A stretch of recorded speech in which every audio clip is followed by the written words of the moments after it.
We met when I was 25. She walked into the tech support office where I worked, asking for help with her laptop. She was sharp, sarcastic, quick.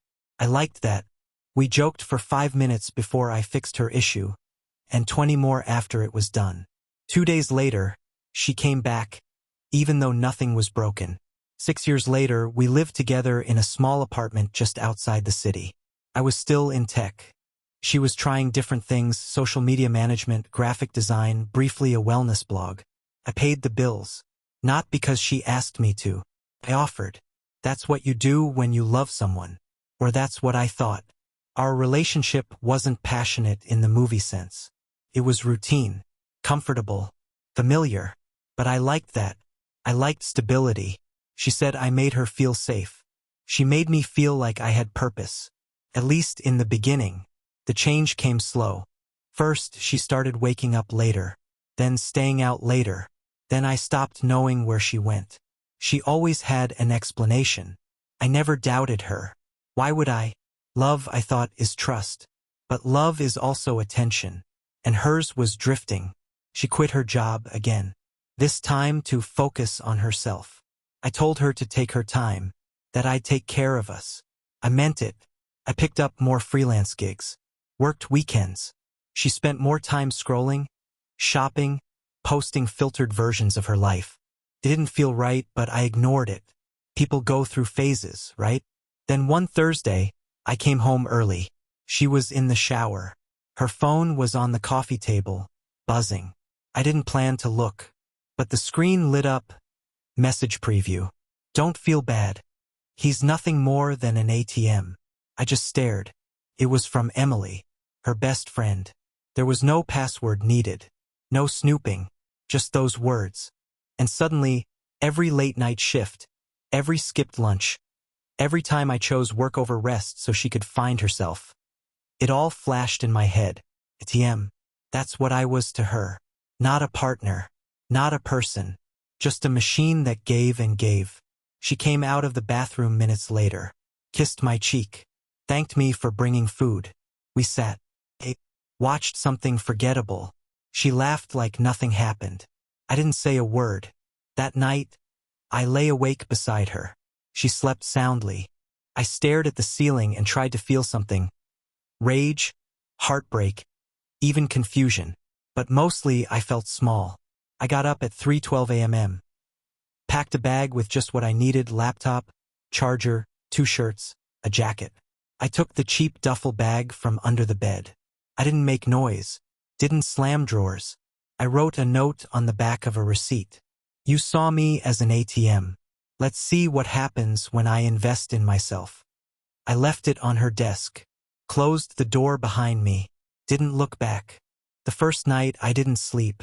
I drove around for hours, unsure where to stop.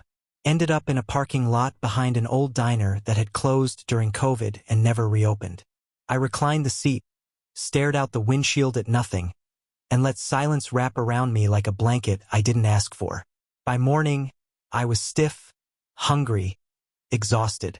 I went to the gym to shower, the cheap 24/7 one I'd never used for more than a treadmill jog. I stood under the hot water for 15 minutes, then sat in the locker room staring at my phone. 23 unread messages. 5 missed calls. Her name, over and over. I turned the phone off. By day 3, I texted Marcus, an old friend I'd fallen out of touch with. We hadn't spoken in months, maybe more. But when I said, "Can I crash for a bit?" his reply came instantly. "Of course. Couch is yours." No questions. No judgment.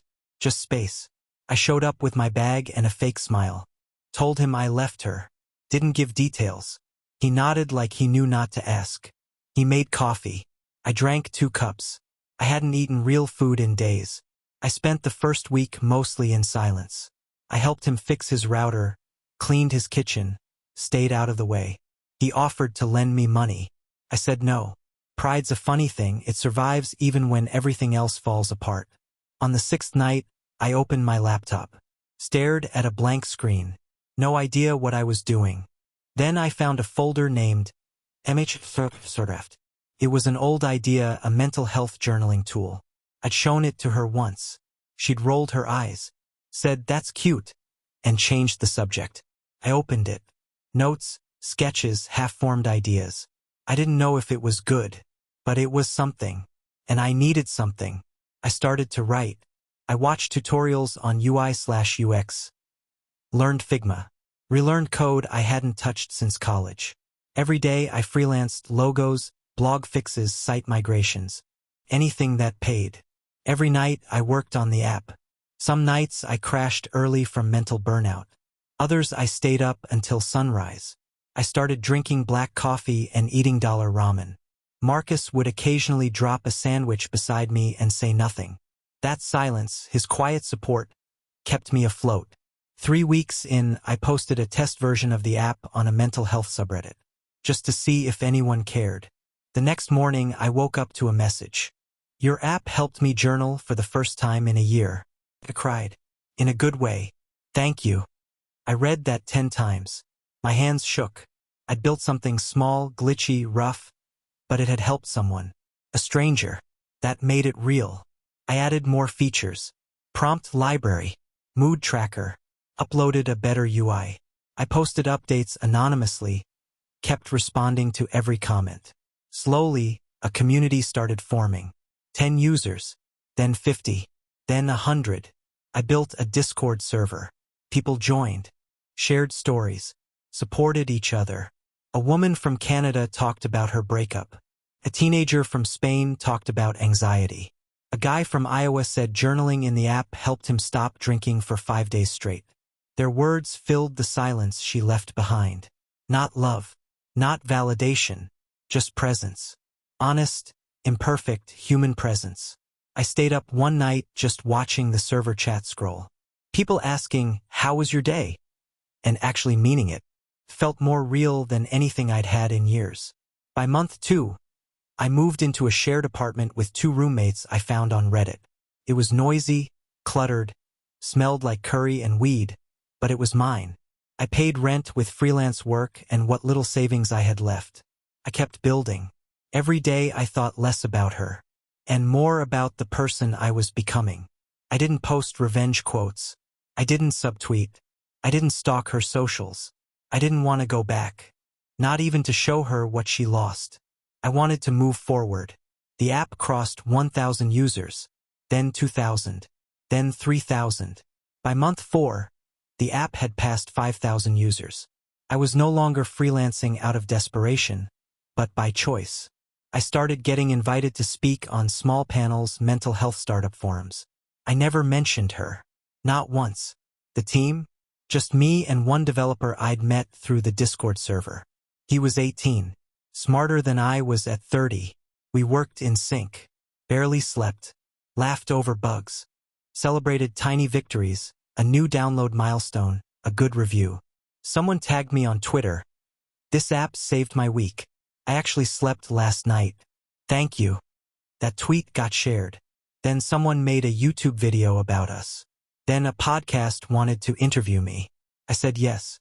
My voice shook, but I told the story not of heartbreak, but of rebuilding. I spoke about men and mental health, about silence, about not knowing your worth until you're left with no one to tell you it. The downloads doubled, then tripled, and then Forbes emailed me. They wanted to feature the app in an article on emerging mental health platforms. I didn't believe it at first. I reread it 6 times before replying. The article went live 2 weeks later. My name, my story, my app, on a homepage I used to visit when I felt like I was nobody. The night it dropped, I walked to the same diner where I once parked my car and cried in the dark.